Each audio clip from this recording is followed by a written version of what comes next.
l'immobilier est trop un secteur de rente. Je vois quotidiennement des gens qui sont frustrés de la gestion de leur immeuble, de combien ils payent à un agent immobilier pour les honoraires, etc.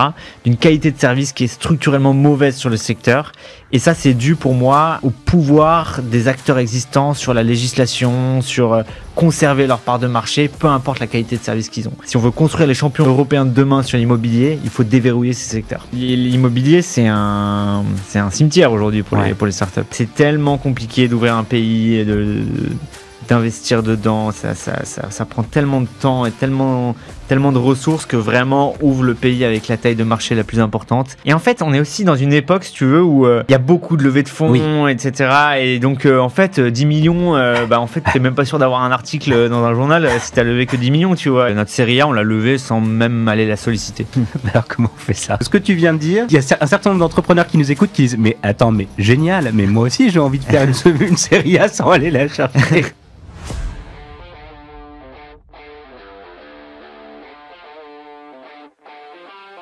Bonjour à tous et bienvenue sur Let's Find Out, le podcast qui transmet les expériences de levée de fonds des entrepreneurs de l'écosystème. Je suis Jérémy Navon, le fondateur de Pitch My Startup. Et depuis des années, j'accompagne les entrepreneurs à préparer leur rencontre avec les investisseurs. À chaque épisode, je m'intéresse au parcours d'un entrepreneur et aux grandes étapes de ces différentes levées de fonds. Attention, vous êtes sur le point de découvrir l'envers du décor. Qu'est-ce qui se cache derrière les millions d'euros levés et les articles élogieux que vous voyez passer tous les jours dans les médias? On estime souvent à tort qu'elles font la valeur des startups et qu'elles permettent de mesurer le degré de réussite des acteurs de l'écosystème. Mais qu'en est-il vraiment? L'objectif de ce podcast, vous faire découvrir des entrepreneurs exceptionnels et leurs aventures de levée de fonds. Pourquoi ont-ils levé? Comment ont-ils choisi leurs investisseurs? Quelles ont été leurs plus grosses galères et leurs plus grandes réussites? Alors pour ne manquer aucun épisode, abonnez-vous dès maintenant sur vos plateformes préférées. N'hésitez pas à nous donner 5 étoiles et à nous laisser un commentaire. Attention au décollage, Let's Find Out, ça commence maintenant.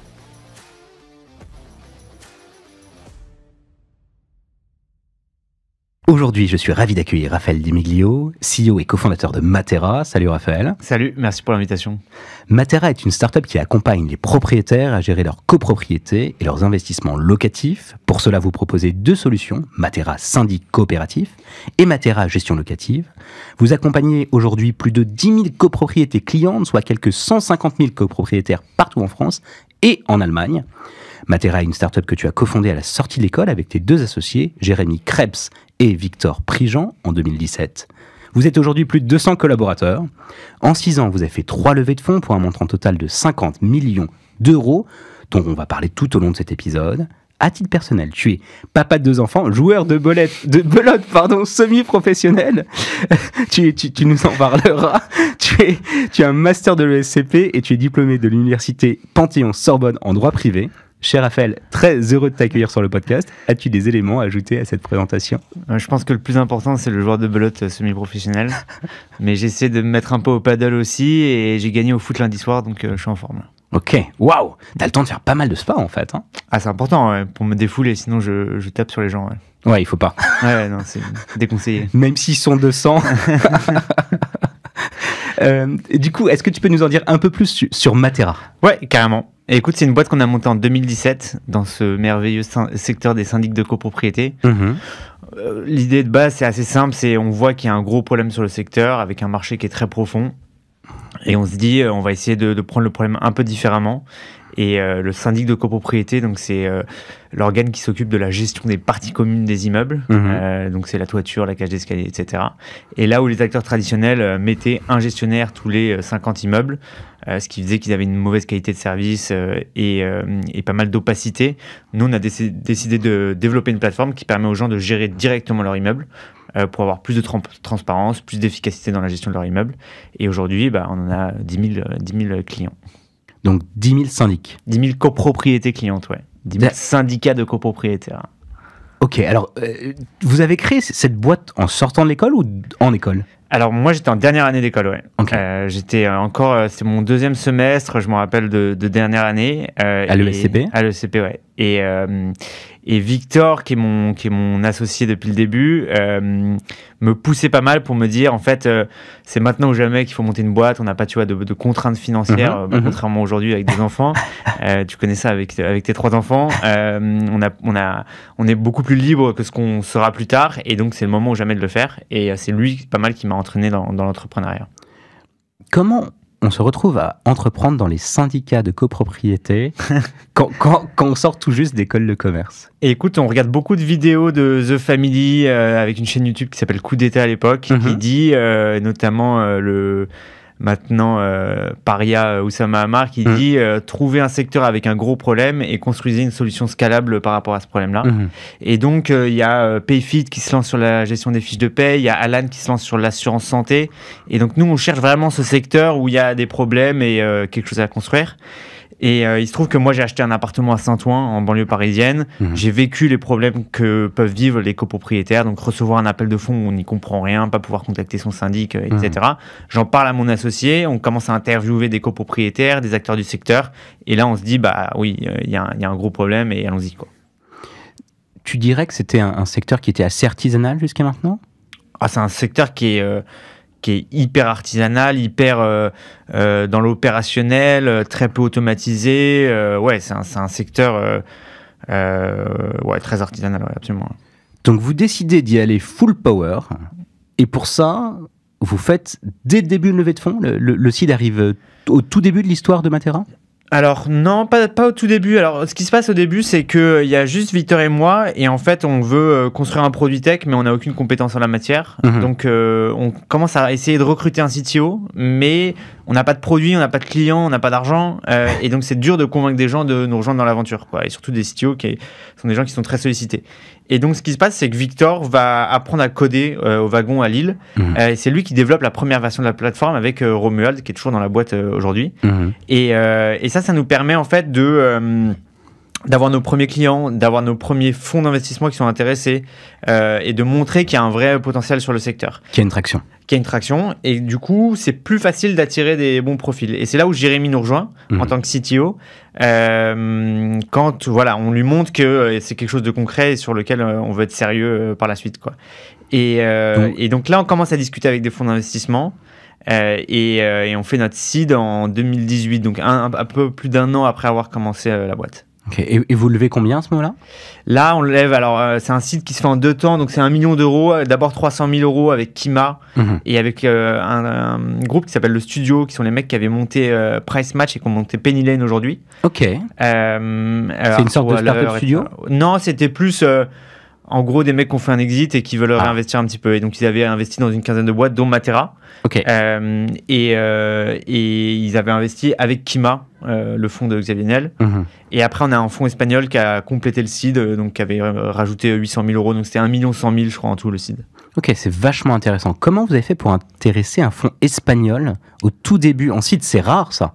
Ouais, c'est super rare. En fait, au début, ce qui s'est passé sur notre site, c'est qu'on avait fait genre 4-5 tours chez Kerala et chez Otium, qui sont 2 fonds de sites français très connus et très bons. Et en fait, à chaque fois, on s'était planté au dernier tour. Et donc, on était un peu genre dégoûtés, etc. Et comment on fait pour intéresser un fonds espagnol? C'est surtout parce qu'il y a en fait, une fille qui est chargée de la France, qui s'appelle Aurore Falk, et qui est chargée de screener le marché français, et avec qui on discute, et on finit par faire le process à la fin en Espagne, mais c'est quand même elle qui nous a spotted.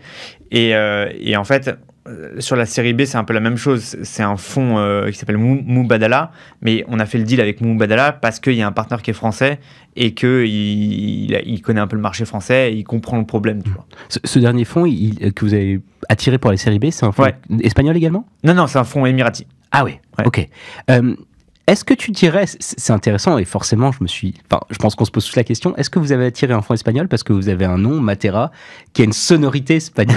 Non, à l'époque on s'appelait Illico Pro en plus, on s'appelait pas du tout Matera. Je pense pas que c'est joué, peut-être la voyelle à la fin a peut-être joué un petit peu, mais pas tant que ça. Je pense que c'était surtout un un fonds qui avait été monté par un ancien entrepreneur qui s'appelle José, qui est génial et qui comprenait bien le potentiel sur le secteur. Moi, je me bats aujourd'hui dans la boîte pour lui faire le plus gros retour possible aussi un jour, parce qu'il a cru en nous à une époque où les gens y croyaient moins, quoi. Et c'est assez fou. Donc, dès le début, vous avez cet investisseur espagnol, mais aujourd'hui, vous bossez toujours pas en Espagne, si ? Non, on bosse pas en Espagne, ouais. Et c'est vrai que naturellement, on aurait pu croire que parce qu'on a un fonds espagnol qui a investi au début, on serait allé en Espagne plutôt que d'aller en Allemagne. Mais en fait, la manière dont on a envisagé l'internationalisation de la boîte est plutôt de dire ça coûte tellement en fait d'ouvrir un pays en termes de ressources, en termes de financiers, en termes de bande passante, que autant ouvrir le pays avec la plus grosse taille de marché, en l'occurrence l'Allemagne, qui paye des prix qui sont 3 fois supplémentaires à l'Espagne. Et donc on est plutôt dirigé vers l'Allemagne. Ouais. Alors, tu nous as dit que tu as été au dernier round avec Kerala et Otium, ouais. Et que vous êtes banané au dernier round. Ouais. Alors, on a envie de savoir ce que ça veut dire. Ça veut dire quoi ? Écoute, faudrait plus demander à Antoine Fraisse pour Kerala et à Bruno Reillard pour Otium. On n'a pas réussi à les convaincre à la fin. Je pense que pour Otium, c'est une question de unit économique, et de capacité à créer une boîte rapidement qui fait 1 milliard de valorisation. Je pense que c'est un peu ça qui leur a fait peur. C'est pas mal dans le processus de vente notamment et dans les paniers moyens. Okay. Il faut une assemblée générale à chaque fois pour signer une copropriété, donc ça ralentit tes processus de vente. Et donc ton potentiel de scale rapide est moins important que dans d'autres secteurs. Et on est sur un secteur où c'est pas du SaaS B2B vraiment, et du coup les paniers moyens sont un peu plus faibles, et je pense que c'est ça qui leur a fait peur à la fin, en tout cas pour Otium. Ok. Super intéressant. Donc 2018, au bout d'un an, vous faites cette levée de fonds, vous levez 1,2 million, c'est ça ? Ouais, 1,1 million. Ouais. 1,1 million. Et du coup, vous commencez à scaler la boîte, j'imagine. Ouais, là c'est nos premières campagnes AdWords, on commence à faire des recrutements, etc. Et donc là on commence à, en effet, à la fois avoir de l'intérêt de la part des journalistes qui nous permet de faire un peu de relations presse, et du coup d'avoir la notoriété, et aussi d'améliorer notre taux de conversion, à la fois de faire nos premiers recrutements, de commencer à structurer la boîte et de dépenser un peu en acquise. Et c'est ce qui nous permet de commencer à avoir plus de traction et des multiples, tu vois, de croissance qui sont assez importants. Ouais. Vous repartez en levée à partir de quel moment ? En fait, on repart pas en levée Okay. parce que notre série A, on l'a levée sans même aller la solliciter. Alors, comment on fait ça ? Comment on fait ça ? En fait, parce que là, pour le coup, je pense que ce que tu viens de dire, il y a un certain nombre d'entrepreneurs qui nous écoutent qui disent « Mais attends, mais génial, mais moi aussi, j'ai envie de faire une série A sans aller la chercher. » Ouais, non, c'est une bonne question. En fait, on avait beaucoup d'intérêt, les fonds entrants. Je pense que c'était un secteur qui était quand même bien identifié comme étant un secteur avec une mauvaise qualité de service, et du coup il y avait des choses à faire, un gros marché, quoi. Okay. On commençait à avoir de l'attraction, on avait Kima au capital, ça aide, machin, etc. Et ce qui se passe, c'est qu'en 2019, je reçois un message un jour d'un quelqu'un qui s'appelle Martin Mignot de Index, et qui me dit je viens à Paris la semaine prochaine, est-ce que tu es dispo pour un rendez-vous, etc. Ce que je fais, c'est que je demande à Jean de la Roche-Brochard, qui est le partenaire de Kima, est-ce que tu le connais, est-ce qu'il est bon, etc. Il me dit c'est le meilleur, tu es obligé de le rencontrer. Ce qui est rare connaissant Jean, parce que Jean, il est plutôt critique vis-à-vis des VC. Ah ouais, mais je pense qu'on pourrait lui poser la question aujourd'hui. Je suis pas sûr que son avis ait beaucoup changé. Okay. Et du coup, Martin vient dans nos bureaux, en fait. Il vient dans nos bureaux 1 heure, je le rencontre pendant 1 heure. Et il me dit, ok, est-ce que je peux revenir avec Sophia, qui était la fille avec qui il bossait à l'époque, pendant 3 heures la semaine prochaine pour rencontrer toute l'équipe. On dit, ok, très bien. Donc on organise le truc, 3 heures la semaine d'après. Et au bout des 3 heures, on va prendre une bière, et il nous dit, ok, est-ce que vous pouvez venir la semaine prochaine à Londres pour pitcher devant mon investment committee, quoi. Et donc là, on se dit, ouais, carrément, mais par contre, il faudrait peut-être qu'on fasse d'autres process en même temps pour éviter de se retrouver avec une seule offre ou des choses comme ça. Et donc on initie un petit peu des process, mais on est très réglo pour le coup avec Martin, qui en plus a des très bons retours de tous les entrepreneurs qu'on interroge, et Jean de la Roche-Brochard. Et du coup on lui dit on a d'autres process. Il nous fait une offre, on lui dit merci beaucoup pour l'offre. Juste, nous, on aimerait un petit peu plus en termes de, je sais plus si c'était valo ou montant levé, mais vraiment pas du tout un truc délirant. Tu vois, je pense qu'on aurait pu demander beaucoup plus parce que en parallèle, on avait du coup entamé des processus avec Axel et Balderton, et du coup, on aurait pu faire jouer la concurrence vachement, etc. Mais on l'a joué réglo, je pense, avec Martin, et c'était le bon choix, je pense, parce qu'aujourd'hui, on a une relation qui est assez extraordinaire avec Martin, et moi aussi à titre personnel. Et du coup, on a levé notre série A comme ça en 3 semaines, quoi. Juste avec Index ? Juste avec Index, ouais. Et il y a les fonds existants qui ont mis leur prorata, et quelques business angels aussi. Donc, il y a eu Bertrand Gensperger de la Fourchette, il y a eu Marc-David Choucroune de La Ruche qui dit oui, il y a eu Paulin de Menton de Get Around, enfin à l'époque c'était Drivey, et un 4e, Pierre-Dimitri Gorcotti, qui s'occupe de Uber Europe, quoi. Donc ça, c'est des entrepreneurs, des BA entrepreneurs que tu es allé chercher, toi ? Non, ça c'est des BA entrepreneurs qui ont été amenés par Martin. Ah ouais. Ouais. Ok, c'est génial. Et du coup, toi, t'étais comment ? T'étais super excité de voir ces gens-là ? Ouais, j'étais trop excité. En fait, et on réfléchissait avec Martin de qui sont les gens qui pourraient apporter à la boîte et qui seraient pertinents, tu vois, pour notre business, etc. Et typiquement, Marc-David Choucroune, tu vois, il avait construit une communauté super forte, il avait un business qui était en partie similaire au nôtre, etc. Et du coup, c'est super pertinent, tu vois. Et Bertrand de La Fourchette, il a des conseils qui m'ont été super utiles. Donc franchement, on a eu la chance de lever avec Martin, on a eu la chance de lever avec ces gens-là. Et on a eu la chance que le process se passe aussi rapidement et aussi bien, quoi. Aussi rapidement, ça a duré combien de temps ? 3 semaines. Ah ouais, pour lever une série A de combien ? C'était 10 millions d'euros. Le rêve. Le rêve.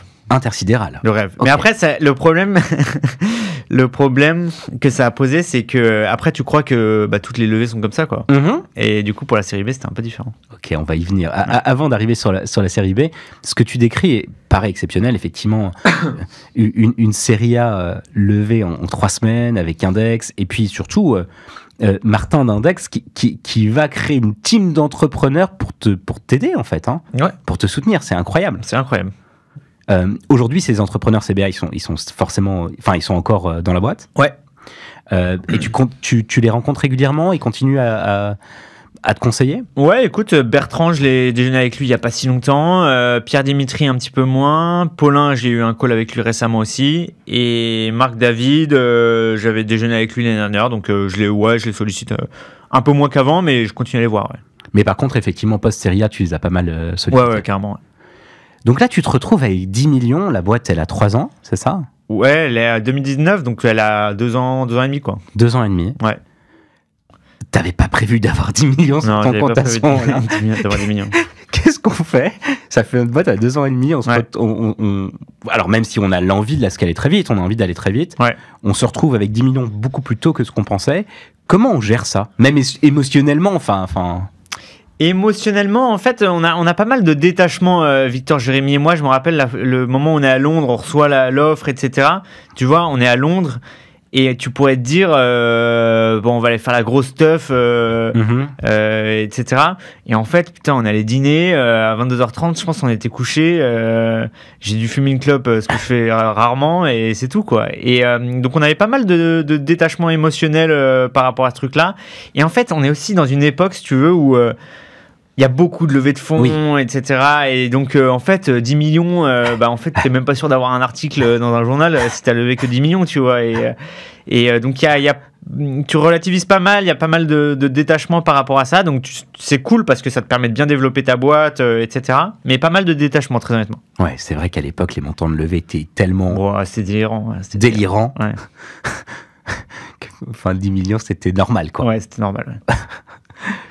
Tu lèves ces 10 millions, tu développes ta boîte. Ouais.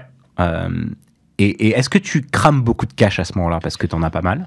Ouais, pas tant que ça. On crame pas tant de cash que ça trop rapidement. Franchement, on maîtrise plutôt bien. Ouais, vous gardez la tête sur les épaules. Ouais, on garde plutôt la tête sur les épaules, très honnêtement.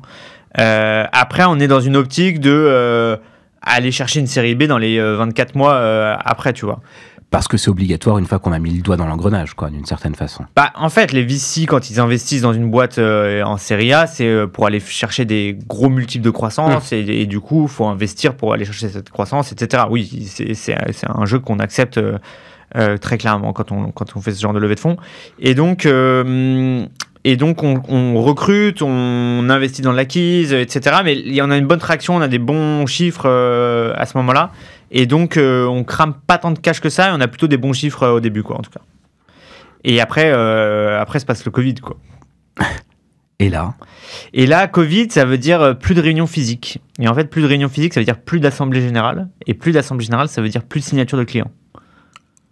Ok.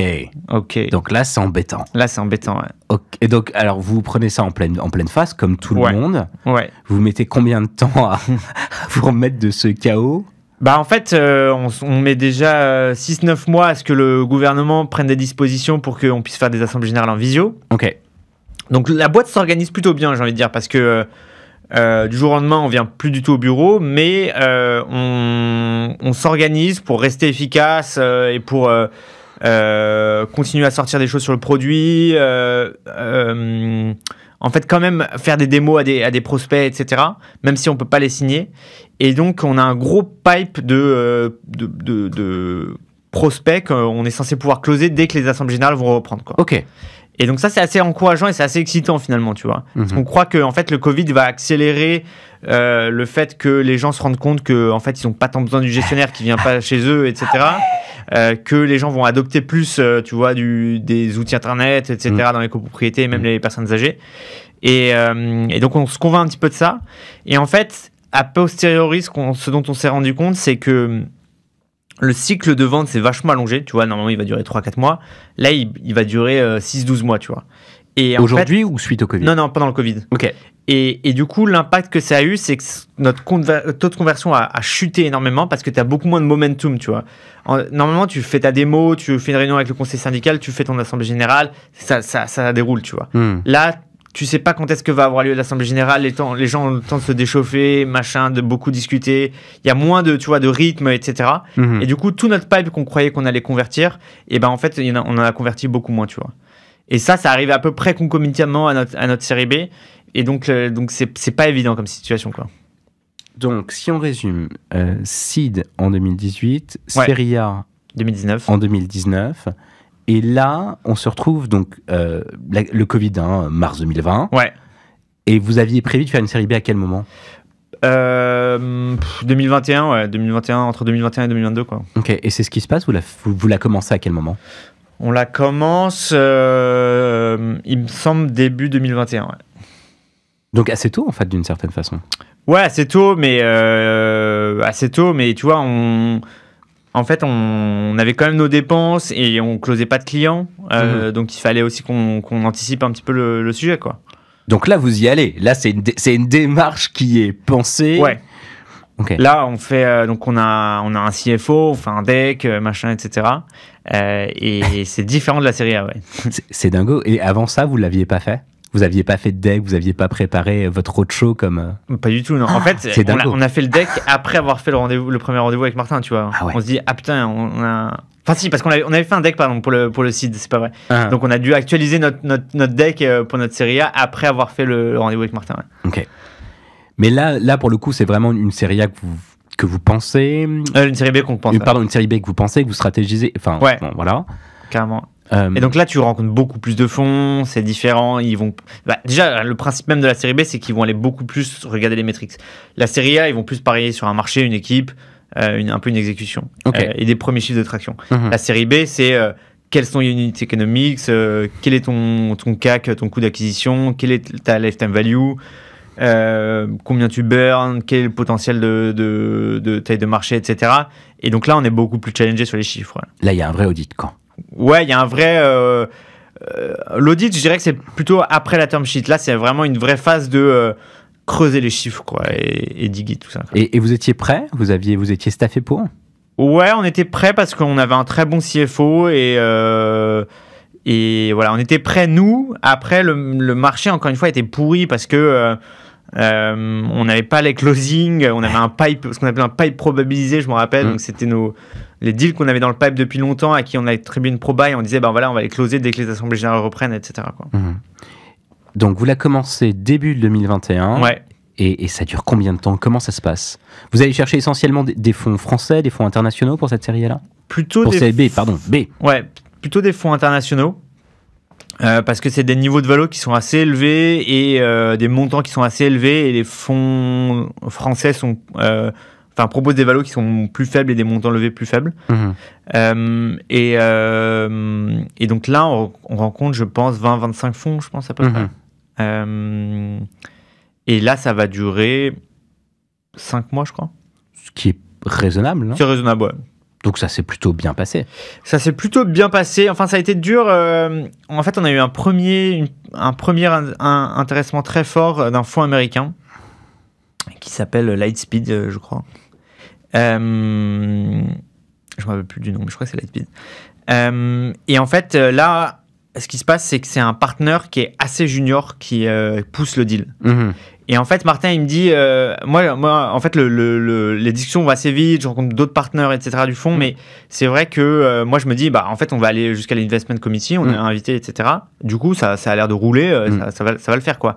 Et en fait, Martin, il me dit quand même, en fait, ce partenaire-là, je le connais, il est assez junior dans le fond, donc lui, il veut faire le deal, mais il a beaucoup moins de poids que ce que peuvent avoir d'autres partenaires. Donc, il y a des partenaires, tu vois, ils peuvent faire les deals, même si l'investment committee disent non.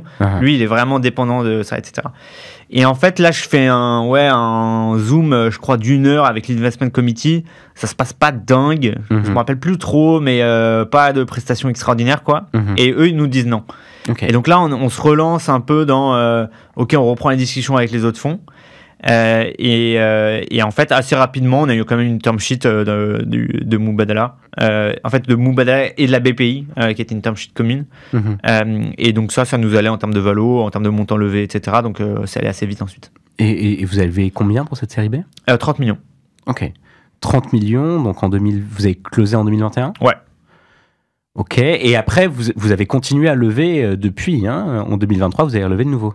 Ouais, alors on a levé un bridge, ce qui est un peu différent parce qu'on a levé que avec nos investisseurs existants, plus notre communauté, ce qui était un peu particulier ça pour le coup. Ouais, alors du coup, parlons-en. L'idée, c'est aussi de parler de cette dernière levée. Ouais, carrément. Ouais. Donc en 2023, vous faites un bridge et puis vous décidez de lever avec vos communautés. Ouais. Pourquoi, comment est-ce qu'on peut rentrer un peu dans le détail ? Ouais, carrément. L'idée derrière ça, c'est que moi j'ai toujours une vision un peu politique de l'entrepreneuriat où j'aime bien que les différentes parties prenantes soient intéressées au capital de la boîte. C'est-à-dire que très rapidement, on a mis en place des BSPCE. Aujourd'hui, il doit y avoir 14-15% de la boîte qui est détenue par les salariés, tu vois. Waouh, ça fait beaucoup. Ouais, c'est beaucoup et c'est normal et ça devrait être la norme selon moi. Et donc, la frustration que j'avais, c'était de pas avoir pu faire plus tôt la même chose avec nos premiers clients qui quand même, tu vois, croient en ton projet. Au début, c'est un produit qui est un peu bancal, ils prennent des risques, etc. Et eux aussi, j'aurais bien aimé leur faire bénéficier de la croissance exponentielle de la boîte et du gain financier que ça représente, quoi. Et en fait, en 2023, avec ce bridge, on savait que on pouvait atteindre la rentabilité assez rapidement et que la boîte était un peu sécurisée financièrement et que on pouvait pas mettre la clé sur la porte demain. Et donc, c'est plus facile pour moi en 2023 d'ouvrir le capital au public. Je comprends. C'est moins risqué. C'est beaucoup moins risqué qu'en série A où en fait tu sais même pas où tu seras dans 6 mois, etc. Et donc là, ce qu'on fait, c'est que on lève 7 millions avec nos investisseurs historiques à une valo qui est quasi équivalente à la valo du dernier tour, une espèce de flat round, et on ouvre le capital à nos clients aussi. Donc le bridge, c'est presque un complément de la série B. Ouais, c'est un peu ça, ouais. Ok. Et vous ouvrez. Alors comment on organise une levée de fonds collaborative avec qui on fait venir, comment on les fait venir, comment on s'assure d'avoir les bonnes personnes. Ouais, carrément. Comment tu l'as pensé ? Parce que je comprends que c'était pas que tu avais vraiment besoin de l'argent, c'était plutôt une démarche militante, quoi, d'une certaine façon. Franchement, c'est les deux. C'était aussi. En fait, ça nous permettait de continuer à investir, tu vois, tout en allant chercher la rentabilité. Parce qu'on a quand même continué à investir en Allemagne, où on perd encore de l'argent. On a continué à investir sur la gestion locative, qui est un produit qu'on a lancé récemment, et on perd de l'argent. Et donc, ça nous permettait aussi, franchement, de continuer à investir, tout en allant chercher la rentabilité.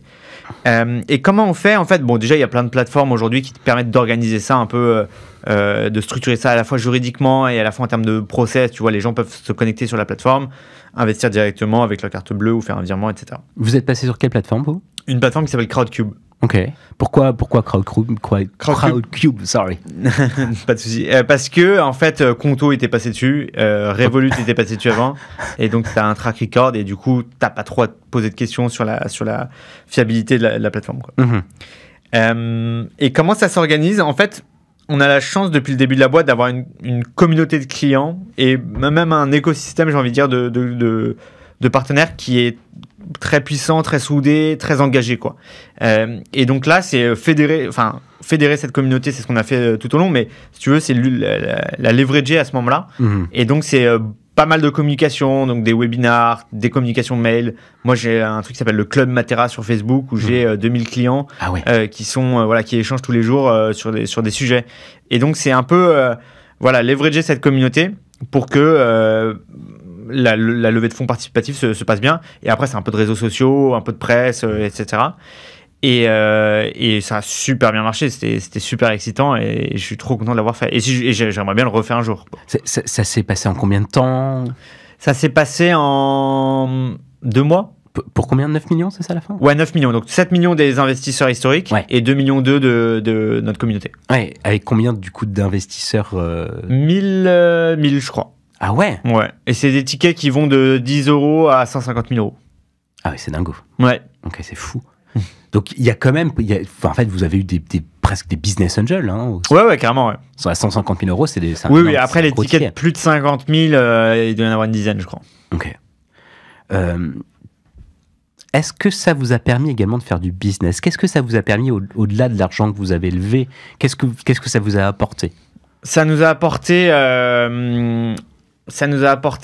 Enfin, c'est très large comme pan de ce que ça nous apporte. Ça nous apporte de la notoriété pour recruter. Ça nous apporte des clients. Ça nous apporte des gens qui restent dans la boîte parce que maintenant ils sont aussi actionnaires, etc. Ah, parce qu'il y a également des collaborateurs de Matera qui ont mis à ce moment-là? Oui, pardon. Il y a des collaborateurs qui ont mis à ce moment-là, mais ce que je veux dire, c'est qu'il y a des clients qui restent parce qu'ils sont actionnaires Matera. Je suis assez convaincu qu'il y a eu la rétention chez nos clients grâce à ça aussi. Ah bah oui, c'est sûr. À partir du moment où t'es convaincu, t'es actionnaire, tu vas pas partir, quoi. Ouais, exactement. Ouais. Et du coup, ça fédère une communauté d'ambassadeurs. Maintenant, j'ai une boucle WhatsApp où il y a, je crois, 350 personnes. Et tous les mois et assez régulièrement, je leur donne des updates sur le business. Donc, tu vois, je leur dis, voilà combien on a de trésorerie, voilà combien on a fait de revenus, voilà combien on a d'EBITDA, voilà quels sont nos projets produits et tech, voilà comment on veut se développer, etc. Et ça, c'est de la balle, quoi. J'adore, moi. Ouais, c'est canon. En fait, quand tu racontes ce que tu es en train de raconter, je pense que je suis pas le seul à me dire, non, mais pourquoi j'ai pas investi à ce moment-là? On attend le prochain round, quoi. Non, mais franchement, en plus, ce qui est assez excitant, c'est qu'on a plutôt des bons chiffres en ce moment, on a une bonne dynamique. Je dirais pas la même chose si c'était plus compliqué, je pense que ça serait plus compliqué en termes de communication.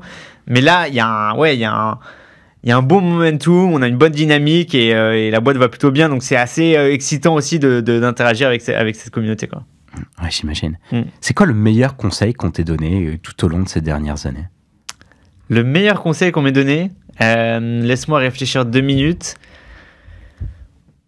C'est une question sur laquelle on peut revenir plus tard. Non, déjà, il y avait sur l'internationalisation, il y avait quand même ce conseil de Loïc Soubéran de Swile qui m'a dit, franchement, c'est tellement compliqué d'ouvrir un pays et d'investir dedans, ça prend tellement de temps et tellement de ressources que vraiment ouvre le pays avec la taille de marché la plus importante. Et Dieu merci, il m'a donné ce conseil parce que moi, j'ai pas d'affinité particulière avec l'Allemagne, tu vois. Genre, je parle pas allemand. T'as pas de famille en Allemagne? J'ai pas de famille en Allemagne. C'est pas comme si la culture allemande m'excitait outre mesure, ni leur bouffe, etc. Tu vois, je suis plutôt latin, plutôt attiré par l'Italie ou l'Espagne. Et donc, c'était un vrai choix business et stratégique pour la boîte. Et c'est un conseil excellent de Loïc parce que l'Allemagne a un potentiel de dingue pour nous dans les années à venir, quoi. Donc, voilà. Ça veut dire quoi que l'Allemagne a un potentiel de dingue, si on peut rentrer un peu dans le détail? Ouais, carrément. C'est quoi ce marché allemand pour vous? Le marché allemand, ce qui est hyper intéressant, c'est que en fait, les unit economics, donc les chiffres potentiels là-bas sont assez dingues parce qu'ils payent beaucoup plus cher qu'en France. Et il y a moins de compétition. Donc, en fait, il y a un panier moyen qui est plus élevé avec un coût d'acquisition qui est plus faible. Waouh! Et avec un marché qui est encore plus gros que la France. Et donc, si on arrive à continuer à bien se développer, tu vois, on a 1000 copropriétés là-bas, l'Allemagne peut représenter à l'avenir, tu vois, une part de revenus dans la boîte qui serait quasiment plus importante que la France, tu vois. En France, il y a beaucoup de compétition et donc tes coûts d'acquisition sont plus élevés. Par exemple, je peux te donner un exemple. Le coût par lead sur AdWords en France, ça va être de l'ordre de 90 €. Waouh. En Allemagne, ça va être de l'ordre de 20-30 €, tu vois. Ah ouais. Et donc c'est vraiment très impressionnant les chiffres qu'on peut avoir là-bas. Et donc c'était la meilleure décision qu'on aurait pu prendre d'ouvrir l'Allemagne. Ouais. C'est intéressant parce que je pense que beaucoup d'entrepreneurs ils vont un peu, tu vois, au gut feeling et puis mais en ajoutant une notion plaisir, quoi. Ouais, carrément. Ouais. Et effectivement, ils auraient choisi les pays avec lesquels ils ont une affinité. On s'appelle Matera, on a un investisseur qui est un premier investisseur espagnol, on va en Espagne. Ouais, carrément. Et d'ailleurs, il nous a poussé à ouvrir l'Espagne, cet investisseur. Il nous a dit, il nous a fait rencontrer des gens, il nous a dit, le potentiel marché est dingue, etc. Moi, je connais un entrepreneur aussi qui a ouvert l'Espagne parce que sa meuf avait une maison à côté de Barcelone, machin, etc. Enfin, tu vois, parfois, c'est aussi ça, quoi. Aujourd'hui, vous avez un investisseur allemand Ouais, on a un investisseur allemand qu'on a levé avec la série B parce qu'on savait qu'on allait ouvrir l'Allemagne et c'est un investisseur qui s'appelle Burda. Okay.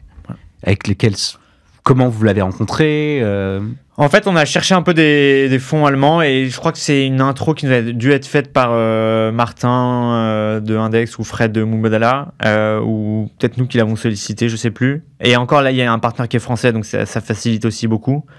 Et c'est pas mal parce qu'il nous a ouvert pas mal de portes dans les médias pour le recrutement, donner des bons conseils. Tu vois, je me rappelle que il faisait des calls un peu anonymes pour améliorer notre processus commercial, etc. Franchement, ils ont été assez utiles. Ouais. Aujourd'hui, vous avez un desk en Allemagne, vous avez un bureau en Allemagne On a un bureau à Berlin où il y a une vingtaine de personnes. Et après, on a des gens aussi en remote un peu partout à Berlin. Parce que c'est un pays qui est beaucoup plus décentralisé que la France. Un peu partout en Allemagne, tu veux dire. Un peu partout en Allemagne, pardon. C'est un pays qui est beaucoup plus décentralisé que la France. Tu vois, en France, tout se passe à Paris, en Ile-de-France.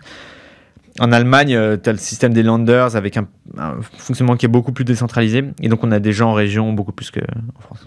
Aujourd'hui, vous vous concentrez sur la France et l'Allemagne. Est-ce que vous êtes déjà en train de préparer une internationalisation sur d'autres pays ? Écoute, en France, on a 9000 copropriétés. Il y en a 600 000. En Allemagne, on en a 1000 et je crois qu'il y en a 1 million de copropriétés. Et on vient de lancer la gestion locative en France. On voudra la lancer en Allemagne. Donc, pour l'instant, on va vraiment se concentrer sur ces deux pays-là avec des profondeurs de marché qui sont très importantes. Et quasiment, je ne sais même pas si on ouvrira un autre pays avant d'être leader en France ou pas, quoi. Le leader, aujourd'hui, il a 60 000 copropriétés. Donc, pour l'instant, et même économiquement, ça fait pas trop de sens de vouloir se lancer dans un nouveau pays, quoi. C'est intéressant. Et vos investisseurs vous soutiennent sur cette stratégie ? Ouais, complètement. Nos investisseurs, ils étaient un peu même quasiment dans l'optique inverse, c'est-à-dire de dire... c'est fou. Les temps changent. Ouais, les temps changent parce que en 2022, je crois, c'est la crise de la tech, la montée des taux d'intérêt, la baisse des valorisations, etc. Plus aucun investissement sur les séries B, séries C, etc. Et nos investisseurs nous disent... diminuer les coûts, aller vers la rentabilité, etc. N'allez pas en Allemagne ? En fait, on avait déjà ouvert l'Allemagne. Et du coup, c'était un peu fermé l'Allemagne, quoi. Ah ouais. Aussi, ouais. Et donc, nous, on s'est pas battu, mais tu vois, on a vraiment insisté sur le potentiel du pays, pourquoi c'est intéressant de rester là-bas, etc. Et c'est possible d'aller chercher la rentabilité en gardant l'Allemagne, tu vois. Et aujourd'hui, on est content de l'avoir gardé, franchement. Ouais. Ils avaient peur que vous n'arriviez pas à atteindre la rentabilité en ouvrant l'Allemagne, c'est ça ? En gardant l'Allemagne, exactement. Ouais. Alors, on a bien compris que tu as bien fait de garder l'Allemagne. Yes. Tu nous as parlé de la gestion locative que vous avez lancée. Vous l'avez lancée quand ? On l'a lancée il y a maintenant un peu plus d'1 an, quasiment 1 an et demi. L'idée, c'était quoi ? C'était une période où les levées de fonds se diminuent énormément, donc on a moins d'argent à investir pour aller chercher des nouveaux clients. Ok, donc en 2022 ? Ouais, exactement, 2022. Et du coup, on se dit, comment est-ce qu'on va aller chercher plus de croissance, plus de revenus avec des investissements qui sont limités. Et là, le bon moyen pour nous, et ça faisait un peu partie de notre vision long terme, c'était de dire on peut aller vendre d'autres produits à nos clients existants. Et du coup, on va pas avoir de frais marketing, etc. Et du Faire coup, de l'upsell, quoi. Ouais, exactement. Du cross-sell même, on appelle ça. Et du coup, nous, on a des clients qui sont des copropriétés, et in fine, c'est des copropriétaires. Et parmi ces copropriétaires, tu vois, on en a 150 000, il y en a 40% d'entre eux qui sont des copropriétaires qui louent leur appartement, qui sont des copropriétaires bailleurs, pas des copropriétaires occupants. Autant que ça? Ouais. Ah ouais, ça C'est la moyenne nationale. 40%, ok. Ouais. Et ces gens-là, depuis le début de la boîte, on nous entend dire, bah voilà, la gestion de copropriété, c'est une porte d'entrée dans l'immeuble pour aller vendre d'autres produits par la suite, de l'assurance, de la gestion locative, de la transaction, etc. Et du coup, à ce moment-là, on se demande, bah, quel produit on veut lancer en plus pour aller vendre à nos clients existants sans frais marketing, quoi. Et nous, on aime bien faire des produits qui, si tu veux, automatisent des choses sur la comptabilité, sur l'administratif, avec du revenu récurrent, tu vois, des outils tech qu'on peut réutiliser entre la copropriété et la gestion locative. Et du coup, on se lance dans la gestion locative à ce moment-là. Est-ce que tu es quelqu'un de très organisé, toi? Pas du tout, non. Ok. C'est lequel de l'équipe? Est-ce que tu rêvais de l'être? Comment? Pour quelqu'un qui est pas organisé, je suis plutôt pas organisé, et je pense que c'est le cas de pas mal de CEO qui sont plutôt côté visionnaire un peu fou. Quand on est un visionnaire un peu fou, est-ce que tu dirais que ça te convient comme définition? Non, c'est trop ambitieux pour moi, un visionnaire un peu fou. En tout cas, quand on n'est pas forcément la personne la plus organisée, comment on arrive à monter une boîte sur l'organisation? Eh ben, on recrute des gens qui sont très organisés. Ok. Et on se fait coacher pour être un peu plus organisé que ce qu'on est normalement. Donc il y a des petites marges d'amélioration. Après, moi, je crois beaucoup à travailler plus sur là où on est bon et être encore meilleur là où on est bon pour devenir vraiment excellent et énorme, plutôt que de vouloir être excellent partout, ce qui est à mon avis inatteignable. Mais oui, de recruter des gens très organisés. Et c'est marrant que tu poses cette question au moment où on parle de la gestion locative, parce qu'on a recruté quelqu'un qui venait d'un cabinet de conseil qui s'appelle Gabrielle, et c'est elle qui a en fait si tu veux, fait un peu de market sizing sur quelles sont les différentes opportunités entre ouvrir un pays, lancer d'autres produits, la gestion locative, la transaction, etc. Qui a dit la gestion locative, c'est hyper intéressant. Et c'est elle maintenant qui est à la tête du département sur la gestion locative, tu vois, et qui est une fille super carrée, très organisée, etc. Bien plus que moi en tout cas. Vous avez lancé la gestion locative en même temps que l'Allemagne ? Non, après. La gestion locative, on l'a lancée en 2022. L'Allemagne, on a dû la lancer en 2021. Et donc aujourd'hui, vous avez ces deux produits principaux, c'est ça ? À la fois syndic et gestion, gestion locative. Ouais. La gestion locative, vous l'avez également lancée en Allemagne aujourd'hui ? Non, pas encore. Ça nécessite pas mal de développement de produits quand même.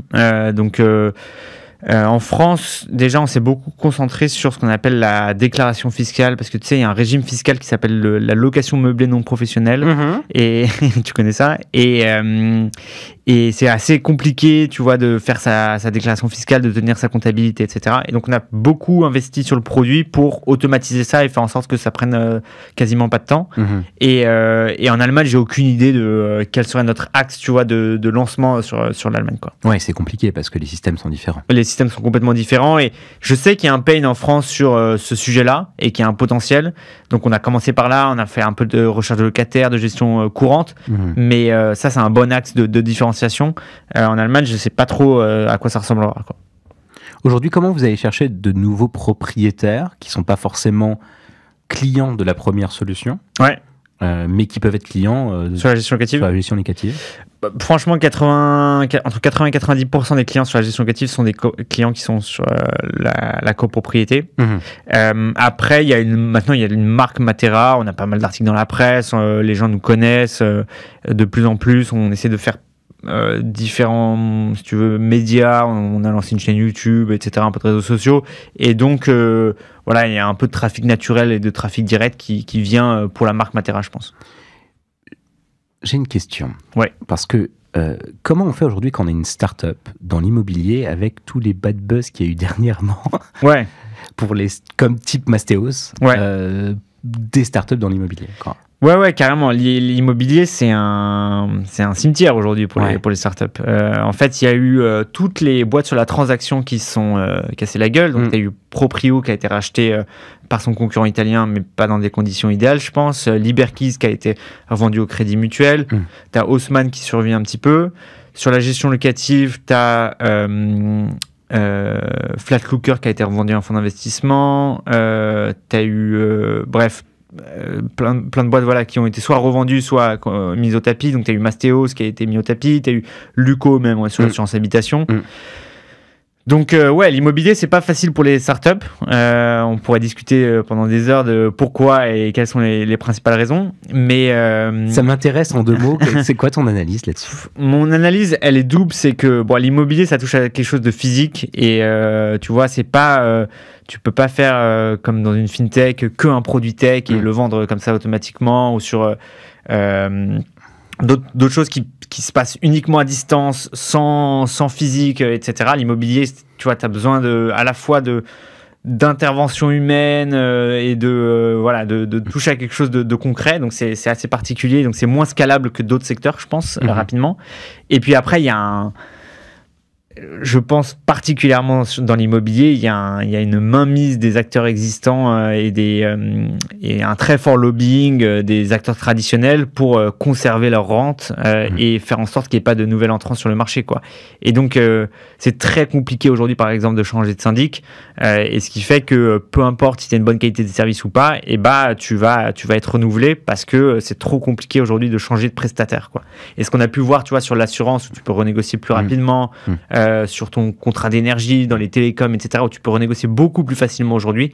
Sur l'immobilier, le contrat de syndic en particulier, c'est très compliqué de changer rapidement. Comment vous faites aujourd'hui? Vous faites du lobbying auprès des... Ouais, avant, dans la période faste des levées de fonds, on avait même une personne qui était dédiée à ça. Aujourd'hui, on fait un peu plus attention à comment on dépense notre argent. Donc, comme c'est un projet qui est très à long terme, on le priorise moins. Alors là, il y a un momentum très particulier, c'est que il y a une semaine, Gabriel Attal, dans son discours de politique générale, a dit je veux mettre fin aux rentes et notamment déverrouiller la profession de syndic.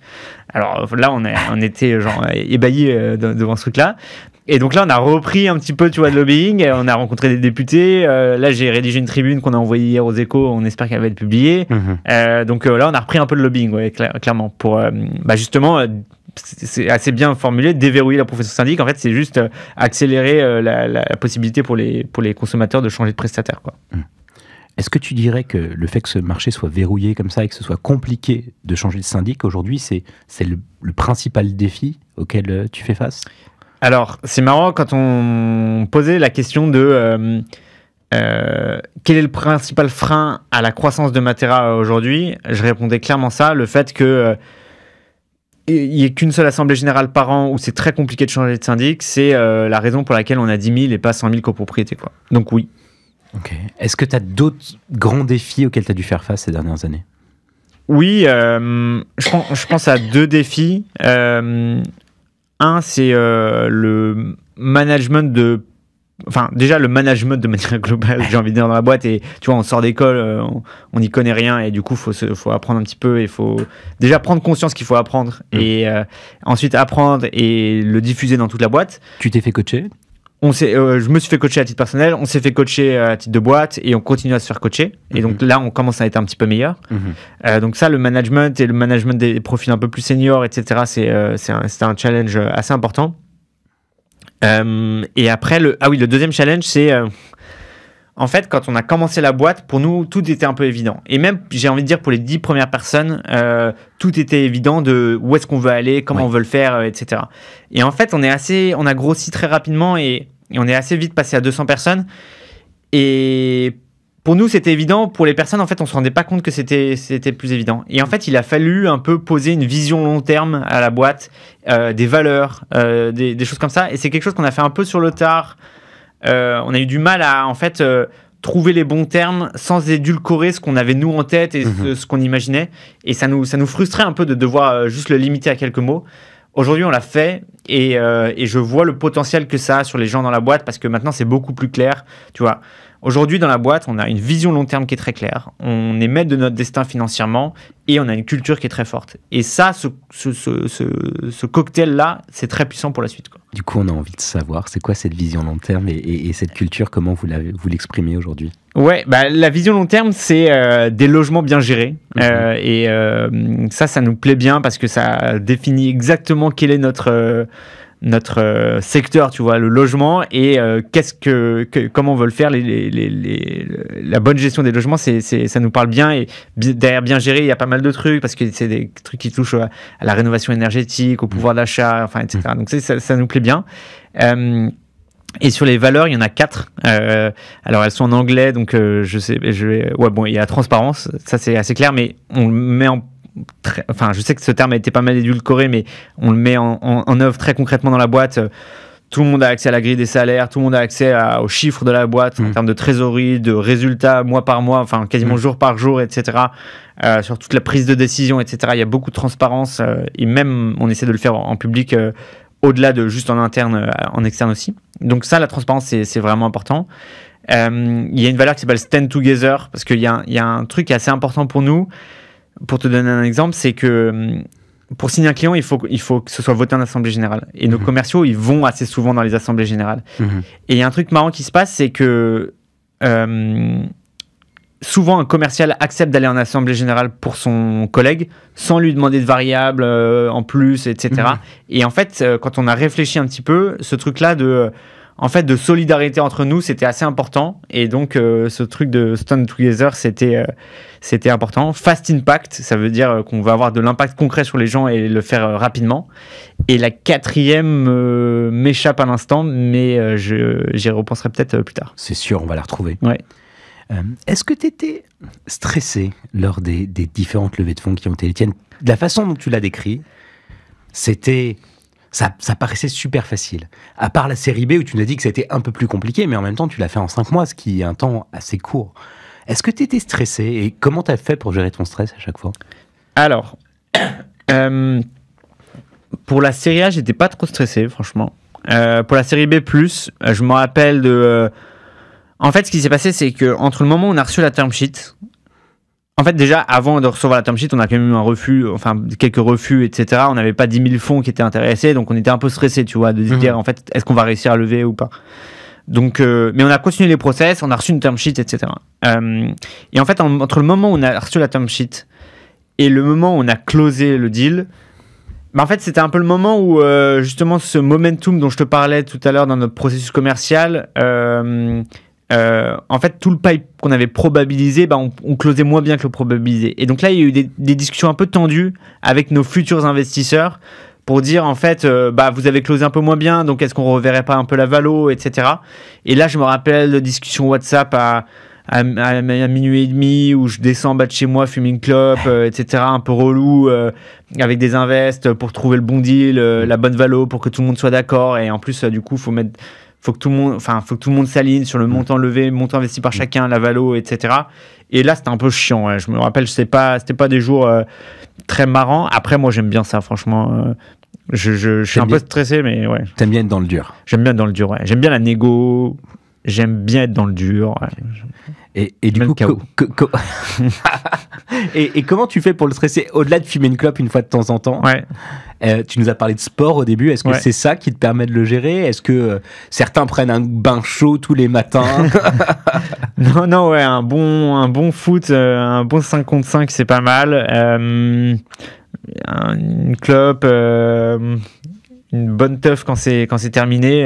Franchement, j'ai pas d'autres conseils. Alors, une bonne teuf quand c'est terminé, tu l'as pas fait sur la série A, vous l'avez fait sur la série B?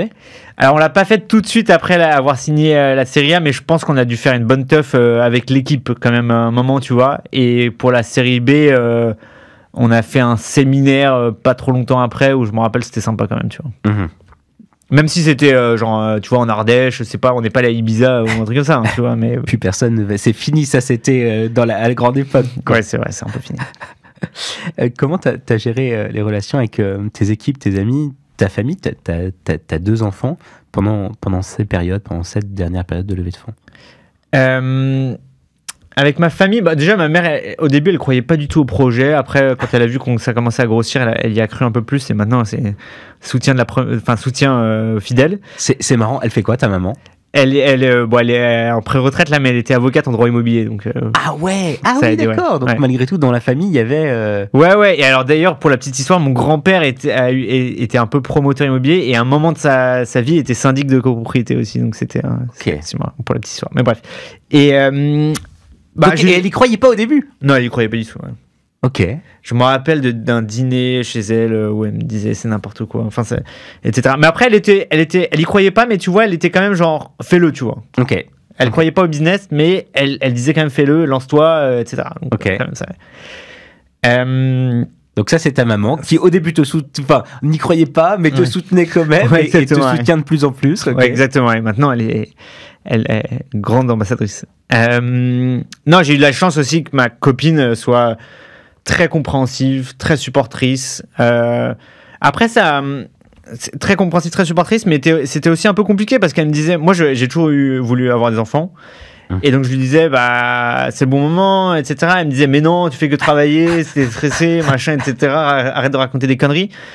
Donc ouais, c'était un peu chiant quand même parce que je sentais que ma vie professionnelle me faisait un peu des blocages sur ma vie personnelle et ça c'est pas un truc qui me plaît beaucoup de manière générale d'avoir des blocages de manière générale.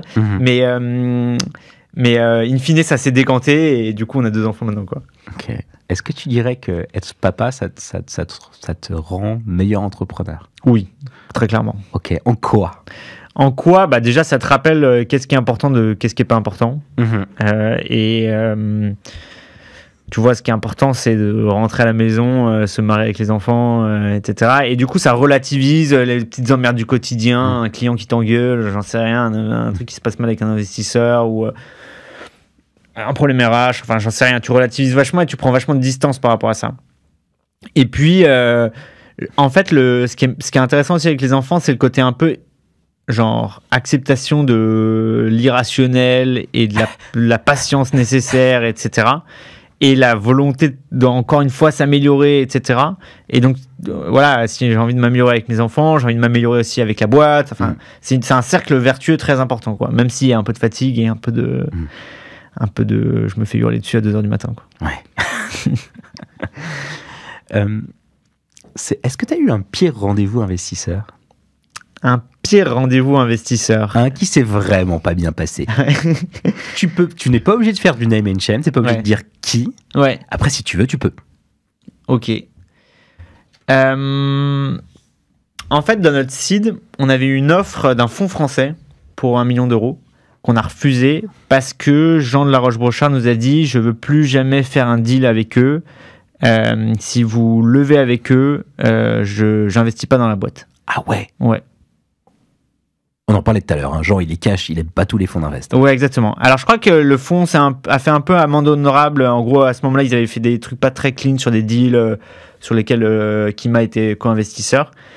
Je crois qu'ils sont un peu améliorés depuis. Mais à l'époque, c'était assez marqué, quoi. Et vous vouliez y aller ou pas ? Nous, on était OK pour y aller parce que c'était 1 million d'euros, c'était une bonne valo. Et ouais. Est-ce que tu as eu parfois des red flags sur des invests où tu t'es dit non, mais là, on peut pas y aller ? Franchement, pas tant que ça. Je trouve que les invests, quand même, dans les process, ils sont assez dans la séduction aussi, hein, franchement. Jusqu'au bout, ils disent non, mais oui, mais... Franchement, ils sont assez dans la séduction, etc. Donc, pas trop. Après, ce que j'ai entendu beaucoup, moi, et on a eu la chance de pas le vivre, c'est que j'ai pas mal de potes qui ont levé avec des fonds français. Ouais. Et visiblement, les fonds français et les investisseurs français ont tendance à être moins... à vouloir beaucoup plus contrôler à la place de l'entrepreneur et à vouloir être beaucoup plus investi dans la gestion quotidienne. Et ce qui a été très frustrant, je me rappelle pour une boîte pendant le Covid, où le fonds d'investissement lui disait mais virez plein de gens, etc. Et eux expliquaient mais non, c'est le moment parfait pour continuer à investir et genre tirer notre épingle du jeu, etc.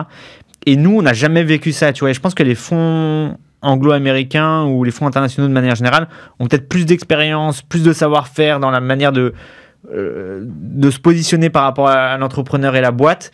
Et donc ça, c'est une chance pour nous. Mais tu vois, ce truc de fonds français qui veut vachement contrôler, s'investir outre mesure et prendre des décisions à la place de l'entrepreneur, ça peut être un peu chiant, quoi. Donc moi, je serais vigilant là-dessus. Ouais, c'est quelque chose qui ressort beaucoup. Ouais, bah voilà. Qu'est-ce que tu t'es dit quand tu as signé ta dernière levée de fonds ?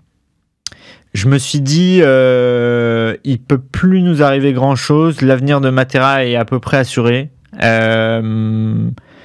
Voilà, c'est ce que je me suis dit dans la première impression, quoi. Donc aujourd'hui, vous êtes rentable ? On n'est pas encore rentable, mais on sera cette année, ouais. Et du coup, la question se pose vraiment, est-ce que vous allez continuer à lever des fonds ? Ouais, bah c'est une question que je me suis vachement posée. En fait, on sera dans une situation où on va continuer à grossir, rentable, avec 2 pays et 2 produits, la copropriété et la gestion locative, tu vois. Et ça, c'est une bonne situation pour soit continuer à se développer comme on le fait actuellement avec des croissances qui sont quand même plus de l'ordre de 20-30%, tu vois, annuel. Donc un peu moins excitantes.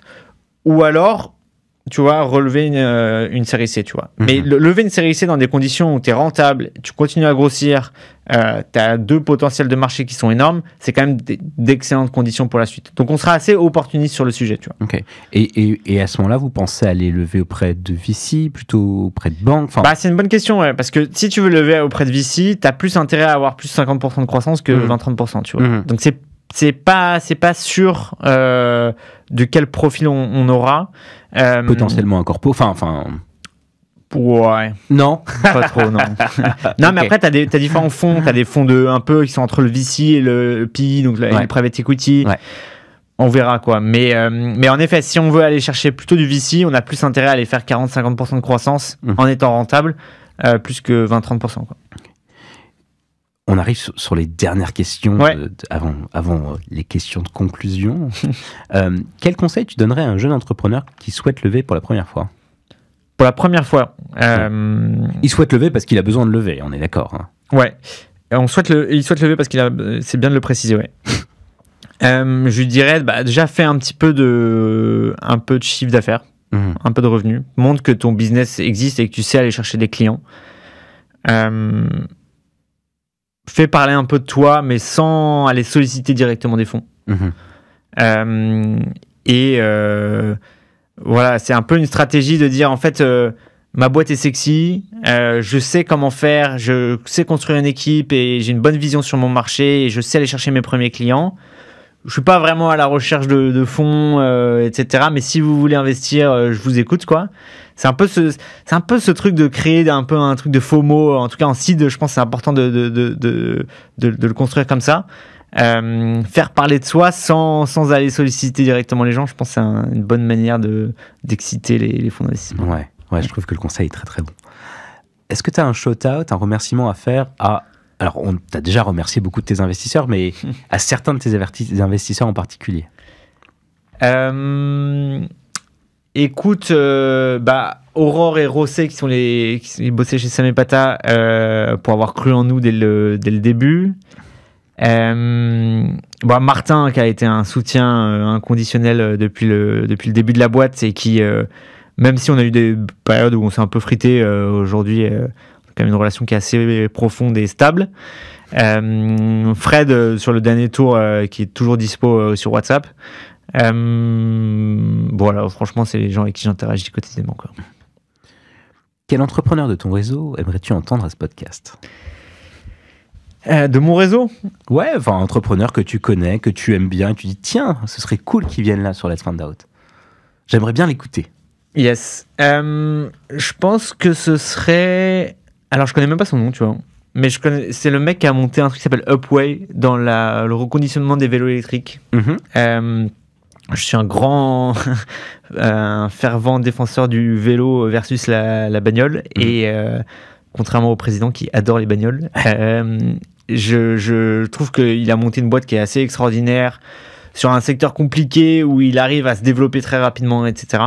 Et donc, je serais très curieux d'entendre un peu son histoire et ses histoires de levée de fonds et l'entendre répondre à tes questions. Ok, génial, merci. L'invitation est lancée. Pour finir, 10 minutes, 10 questions. Pour commencer, c'est quoi ta plus grande fierté?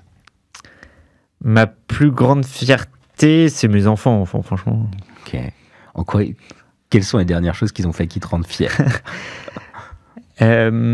Écoute, Andrea, il a quand même réussi à dormir jusqu'à 7h ce matin. Allez, et donc ça n'a pas de prix. On est d'accord. Ouais.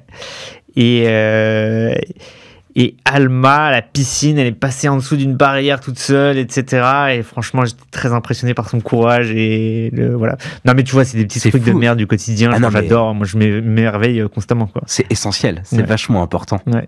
Il faut savoir faire ces pauses-là à ce moment-là, faire waouh. Non, mais c'est fou. En fait, la relation avec les enfants, tu découvres un peu un truc, moi, que je pense que je connaissais pas avant, c'est l'espèce d'amour inconditionnel, tu vois. Je me dis, en fait, peu importe ce qui se passe, et je crois pas avoir ça pour personne d'autre, peu importe ce qui se passe, j'aurais toujours envie d'être là pour eux, de discuter avec eux, d'échanger avec eux, et ouais, c'est nouveau, quoi, pour moi, quoi. On fait l'ascenseur émotif. C'est quoi ton plus grand regret? Mon plus grand regret. Question très difficile pour les entrepreneurs. Ouais. Mon plus grand regret. Non, c'est un peu con, mais en fait, je suis en seconde. Et je bosse plutôt bien à l'école, mais je suis un peu agité, tu vois. Je fais un peu que des conneries, je me fais virer 3 jours du collège, machin, etc. T'as grandi dans quel coin? Dans le 17e. Ok. Vers Porte de Saint-Ouen. Et là, en fait, ma mère dit, bon, faut quand même qu'on trouve un peu une solution. Tu fais quand même pas mal de sport. Est-ce que tu veux faire du tennis ou du foot, tu vois? Et en fait, on trouve un lycée à Levallois qui un truc qui fait des horaires aménagés où je fais 6 heures de tennis par semaine. Ah ouais. Et en fait, je crois que j'aurais préféré faire du foot. Et du coup, voilà, j'aurais préféré trouver un lycée où je fais du foot à la place du tennis parce que je pense que j'aurais été meilleur au foot et je m'épanouis plus dans le foot, quoi. Qui a choisi le tennis plutôt que le foot? Ça s'est fait un peu par les lycées qui pouvaient le proposer, tu vois. Il y avait ce lycée à Levallois qui était pas trop loin de chez nous, où je pouvais le faire. Et je crois que le foot, c'était un peu plus compliqué, quoi. Il y avait un truc dans le 16e, mais c'était loin et on n'était pas très 16e, quoi. Ouais. T'aurais fait une carrière dans le foot? Putain, mon rêve. Ah ouais? Ouais, mon rêve. Est-ce que tu fais partie de ces entrepreneurs qui rêvent de racheter une équipe de foot? J'ai déjà pensé, ouais, franchement. Ouais. J'ai déjà pensé, mais moi, je me verrais plus coach d'une équipe de foot que président d'un club de foot, tu vois. Ok. Quelle est la personne, le film, le bouquin qui t'inspire le plus? Tu me parlais du président de la Fondation Abbé Pierre Ouais, alors, j'ai été très marqué par ma rencontre avec quelqu'un qui s'appelle Christophe Robert, avec qui j'ai passé 1 heure, etc., pour discuter du logement, des sans-abri, etc. Et je trouve que c'est un mec qui est absolument brillant, qui connaît super bien le terrain, qui propose des choses assez structurelles pour faire évoluer la situation et qui a surtout en fait une forme de courage et d'abnégation qui sont extraordinaires parce qu'on change de ministre du logement tous les 2 ans. Il en peut plus de répéter la même chose à chaque fois, la même personne, à des personnes différentes, et que en fait tout se décide en plus à Bercy, donc mais lui il lâche pas l'affaire, tu vois. Et je trouve que c'est quelqu'un qui est extrêmement inspirant et qui m'a pas mal marqué à titre personnel. Et après, en termes de série, quand même, je pense que j'ai regardé dernièrement une série, je pense que j'ai dû la voir 10 fois au moins. C'est une série qui s'appelle Fauda. Je sais pas si tu connais. Très bien, ouais. Sur le conflit israélo-palestinien, qui est en plus un peu d'actualité. Et d'ailleurs, on retrouve dans l'actualité des scènes qui auraient pu se passer dans la série, quoi. Et c'est extraordinaire. Franchement,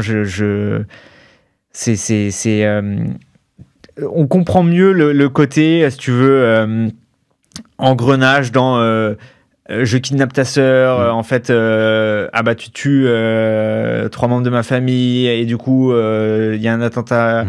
Et en fait, c'est très fin humainement, à la fois ancré dans un truc genre stratégique mondial, tu vois. Avec un jeu d'acteurs qui est extraordinaire, de la religion, de la politique, enfin, c'est tout ce que j'aime, et on voit que c'est un truc qui est local, qui est bien pensé, et il y a plein d'actions en plus, donc franchement, c'est un cocktail extraordinaire, quoi. Ouais, c'est sûr que ça permet de bien changer les idées après une journée de travail. Ouais, carrément. C'est quoi ta journée type? Ma journée type, déjà c'est biberon le matin, quoi. Biberon le matin, donc j'accompagne soit Andrea, soit Alma à l'école avec le vélo. J'arrive au taf, petit café, et on raconte des conneries avec Théo et Enzo. Moi, je suis assez addict aux notifs, aux meetings, enfin pas aux meetings, mais j'ai un peu besoin aussi d'aller voir les gens, de discuter avec les gens, etc. J'essaie quand même par jour de bosser sur 2-3 trucs stratégiques, donc quels vont être nos investissements futurs, la maîtrise du BP de nos dépenses, discuter avec des investisseurs, renégocier des contrats, recruter des gens, etc. Mais voilà, j'ai quand même ce besoin humain de discuter avec les gens directement. Je sais qu'il y a des boîtes qui sont très asynchrones, écrits, etc. Moi, je suis pas trop là-dedans, quoi. Qu'est-ce que tu fais le dimanche matin? Qu'est-ce que je fais le dimanche matin? Je vais au théâtre avec Alma. quasiment tous les week-ends. Ah, j'adore. Ouais, faut aller à la Manufacture des Abbesses, au Théâtre du Funambule, au Théâtre Actéon. Il y a des pièces qui sont extraordinaires et je suis absolument fan. Et Alma aussi. Ok, je te prendrai des noms des dernières pièces que tu as vues. Et va voir Pinocchio à la Manufacture des Abbesses. C'est un duo avec des costumes trop bien. Enfin, franchement, faut y aller. Génial. Quel bon plan. Ouais. C'est quoi ta prochaine boîte ? Ma prochaine boîte, franchement, il y a tellement de choses à faire avec Matera que je me vois bosser encore 10 ans. Tu vois, notre sujet, c'est le logement en Europe. Il y a de la réno énergétique, du pouvoir d'achat, il y a de la copro, de la gestion locative, de la transac, de l'assurance. Le potentiel est extraordinaire. Comment m'imaginer ailleurs, quoi. Ok, donc la question d'après, c'est comment tu vois la suite ? Je pense que tu viens de nous le dire. Ouais. Est-ce que tu as un coup de gueule ? Ouais, j'ai un coup de gueule, ouais. J'ai un coup de gueule parce que, en fait, l'immobilier est trop un secteur de rente et que je vois quotidiennement des gens qui sont frustrés de la gestion de leur immeuble, de combien ils payent à un agent immobilier pour les honoraires, etc. D'une qualité de service qui est structurellement mauvaise sur le secteur. Et ça, c'est dû pour moi au pouvoir des acteurs existants sur la législation, sur conserver leur part de marché, peu importe la qualité de service qu'ils ont. Et donc, il est vraiment très important de déverrouiller ça et de permettre à des nouveaux acteurs et à de l'innovation, du financement. Si on veut construire les champions européens de demain sur l'immobilier, il faut déverrouiller ces secteurs. Ok, très clair. On a vu que vous étiez très actif, très militant sur le sujet. On a beaucoup de réussite de façon à pouvoir développer Matera et apporter un service de grande qualité à vos clients. Est-ce que tu as une bucket list ? Et si oui, il y a quoi dedans ? Alors, j'ai pas de bucket list, mais ma bucket list, ce serait de me faire une bucket list, très honnêtement. On est d'accord. Ouais. En fait, t'aimes l'idée de la bucket list, mais t'as pas eu le temps de la poser. Toi, t'as fait une bucket list, ça ? Non, pareil, je me pose cette question. Mais régulièrement, je me dis, putain, j'aimerais bien faire de l'escalade et monter des montagnes, mais j'ai pas le temps. Non, ouais, si je devais mettre des trucs intuitivement, je mettrais, franchement, aller faire 2-3 mois au Japon, je pense. Ouais. Je mettrais lire plus de bouquins, moins scroller sur mon téléphone. Voilà. Ok, ouais, c'est déjà pas mal, on est d'accord. Dernière question, on arrive à la fin de cet entretien. Si tu devais changer le monde, tu ferais quoi ? Je ferais quoi ? Je ferais 2 choses. Je ferais beaucoup de radicalité dans l'écologie et beaucoup de radicalité dans la lutte contre les inégalités. Donc, interdire l'avion, ça me paraîtrait pas déconnant, ou la proposition de Jancovici que tu aies un passeport pour faire 2-3 trajets dans ta vie, voilà. Et sur la lutte contre les inégalités, je suis assez convaincu à titre personnel que une société où cohabitent des gens qui accumulent plusieurs milliards d'euros de richesse et où on a encore des gens qui vivent dans la rue, et une société qui est nécessairement violente, et que si on veut s'attaquer aux racines du problème, il faut réduire les inégalités. Wow, ok. Voilà. Merci beaucoup pour ce partage. Merci Raphaël, ravi de t'avoir accueilli sur ce podcast. Et puis... merci pour l'invitation. Ouais. À bientôt. Merci. Salut.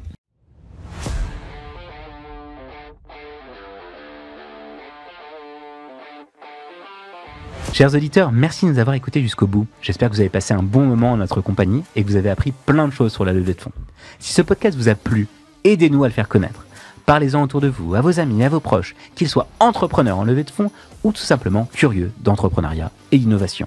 Abonnez-vous dès maintenant sur vos plateformes préférées pour ne manquer aucun des prochains épisodes. Donnez-nous 5 étoiles et surtout n'hésitez pas à mettre un super commentaire. C'est essentiel pour nous afin de gagner en visibilité et faire découvrir le podcast au plus grand nombre. Vous pouvez également bien sûr nous suivre sur LinkedIn, Instagram et YouTube pour découvrir les coulisses du podcast, continuer nos échanges et nous proposer les entrepreneurs que vous voulez absolument entendre à ce micro. Il me reste à vous donner rendez-vous au prochain épisode. À très bientôt sur Let's Find Out.